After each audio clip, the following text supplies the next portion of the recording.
अगर आपके शहर में आरटी-पीसीआर की रिपोर्ट आने में समय लग रहा है या आपको वहां अपॉइंटमेंट नहीं दिया जा रहा है और आपके अंदर सारे वही लक्षण हैं जो किसी भी कोविड पेशेंट के होते हैं, तो पैनिक ना करें, बल्कि किसी भी पास के इमेजिंग सेंटर में जाके एचआरसीटी टेस्ट जरूर कराएं।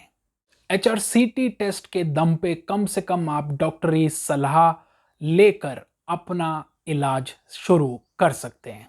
दूसरी सबसे अहम बात, सोशल मीडिया पे इन दिनों फर्जी खबरों का या फर्जी नंबर्स का तांता लगा हुआ है, तो इनके झांसे में ना आए।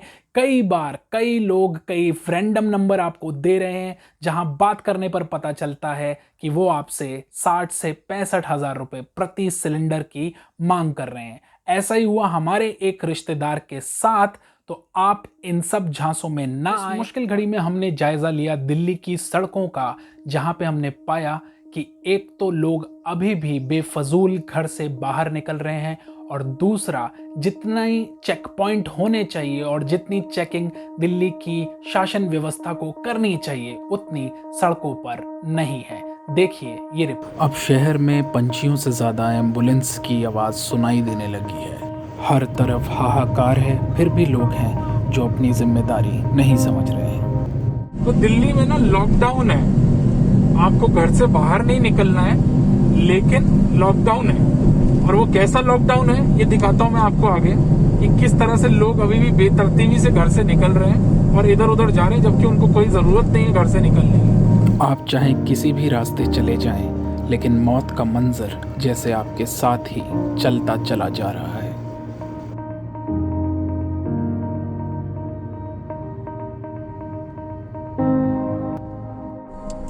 तो मैं तकरीबन 4 से 5 किलोमीटर गाड़ी चला चुका हूँ और किसी ने मुझको नहीं रोका।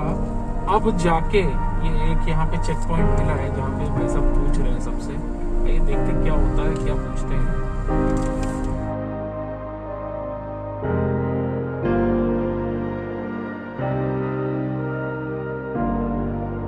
तो यूजुअली समझना बड़ा मुश्किल है कि जिसको काम नहीं है वो क्यों निकला हुआ है इस समय। बहुत से लोग देख रहे हो आप, ये क्यों जा रहे हैं, किस लिए जा रहे हैं, कुछ नहीं पता। इसमें से काफ़ी सारे लोग ऐसे हैं जो मास्क नहीं पहने, अभी भी एसेंशियल सर्विस नहीं है, उसके बावजूद सड़क पे हैं। बट क्यों है ये कहना बहुत ही मुश्किल है। अभी हम स्थिति की गंभीरता को बिल्कुल नहीं समझ रहे हैं। एक से दूसरे चेक पॉइंट पे जाते हुए ऐसा लग रहा था कि पुलिस भी अब लोगों को समझाते समझाते थक चुकी है और एक कोने में जाके या तो खड़ी है या सिर्फ बैठी हुई है।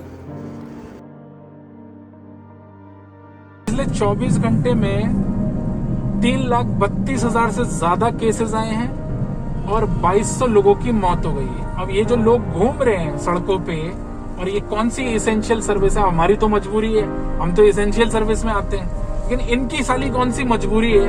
ये जो घूम रहे हैं और फैला रहे हैं इधर से उधर, ये क्या कर रहे हैं समझ नहीं आ रहा है। क्या इनके घर का कभी कोई नहीं मरेगा? क्या इनको लगता है ये लोग सब अमर हैं?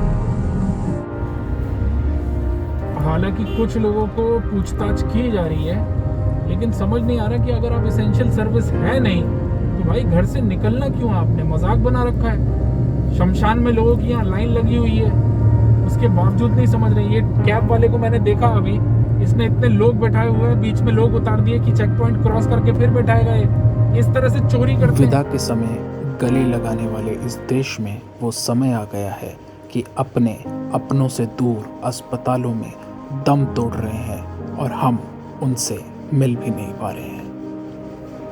मौत तब तक आंकड़ा लगती है जब तक वो दूसरे की होती है। जब खुद पर गुजरती है तो समझ में आता है कि हम अमर नहीं हैं। में देश के तकरीबन सभी अस्पतालों और डॉक्टर्स पर बहुत ज़्यादा प्रेशर है। चाहते हुए भी वे आपकी कई बार मदद नहीं कर पाते हैं, इसलिए पैनिक ना करें और उनका इस मुश्किल घड़ी में साथ ज़रूर दें। कई जगहों से खबरें आ रही हैं और हमारा खुद का भी ये तजुर्बा रहा है कि अस्पताल भी ऑक्सीजन सिलेंडर जुटाने में नाकाम साबित हो रहे हैं। ऐसा ही एक किस्सा है दिल्ली के मूलचंद अस्पताल का। दिल्ली के मशहूर मूलचंद अस्पताल ने सोशल मीडिया पे गुहार लगाई अपने पेशेंट्स को बचाने के लिए। उन्होंने लिखा कि urgent SOS help needed, we have less than 2 hours of oxygen supply, we are desperate, have tried all the nodal office numbers but unable to connect. ऐसे में सबसे अहम सवाल ये है कि जो नंबर सरकार ने अस्पतालों को मुहैया कराए हैं, अगर वही काम नहीं करेंगे तो मरीजों की जान कैसे बचाई जा सकेगी। हालांकि इस ट्वीट के बाद कुछ लोगों ने सामने आके अस्पताल की मदद की और अस्पताल तक पहुंचाई गई ऑक्सीजन, लेकिन अभी भी कई मरीजों के रिश्तेदार इस भय में जी रहे हैं कि ऑक्सीजन अगर दोबारा खत्म हो गई तो क्या होगा। अंत में उन सभी लोगों से गुजारिश जो अभी भी स्थिति की गंभीरता को नहीं समझ रहे हैं, घर से बाहर बेफजूल ना निकलें, ना तो किसी को कोरोना दें, ना ही किसी से कोरोना लें। ऐसे वक्त पर हमें अपने देश का और हमारे डॉक्टरों का साथ देना है। धन्यवाद।